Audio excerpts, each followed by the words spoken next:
Once upon a time, na isang masungit na senyorita na nakatira sa malawak na palasyo.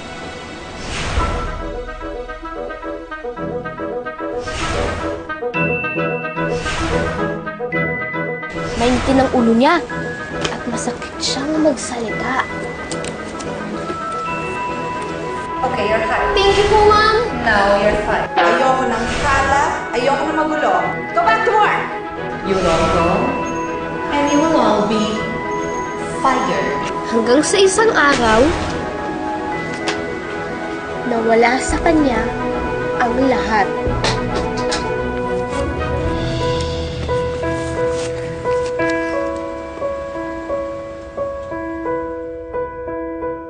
Ako si Rita Villion, bilyonarya! Unika iha ni Senyor Daniel Villion, owner and CEO of Señorita Sense! Not anymore! Akin yung bag. Cellphone. Akin yung hikaw. Hihigaw? Oh, please. Akin na yung Rolex Oyster Perpetual Dejack.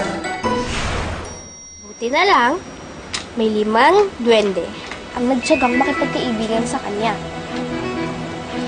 Tinulungan siya ng mga ito, pinangiti, at higit sa lahat, niyakap.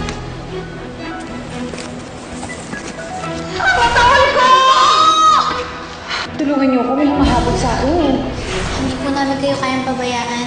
Nararamdaman po namin, tsaka naiintindihan po namin yung nakakanasan niyo ngayon. Thank you. Thank you. Thank you. Okay na ba yun? Salamat po, ate. Ayaw ko kasi kayong pagalitan eh. Mga ako, sa isang samaan, walang ilagan. Hindi ako sanay na inaakap ng ganito. It's nice pala.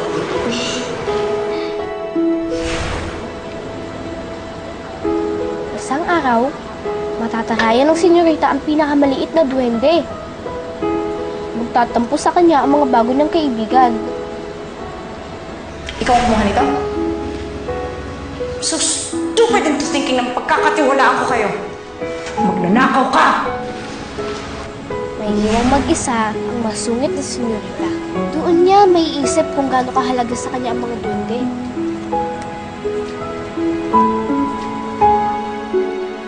She was just a kid.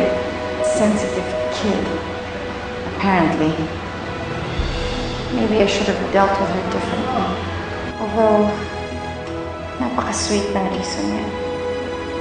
Feeling niya, mami niya.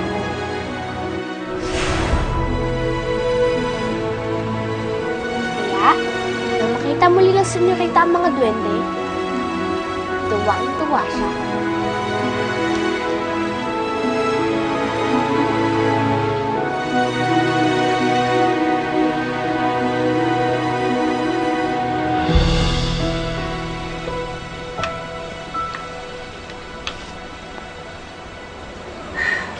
Alam ng senyorita na hindi siya perfect. Pero susubukan niyang maging mabait at pasensyosa alang-alang sa mga duwende.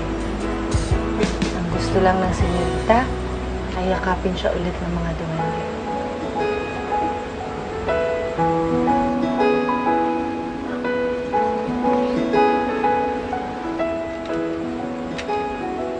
Sorry. Ako ang kumuha ng pera mo? No. Ako dapat ang mag-sorry. Nag-overreact ako. Mainit ang ulo ko. Ikaw ang napag-initan ko. I'm so sorry na it took me a while also to realize na mali ako.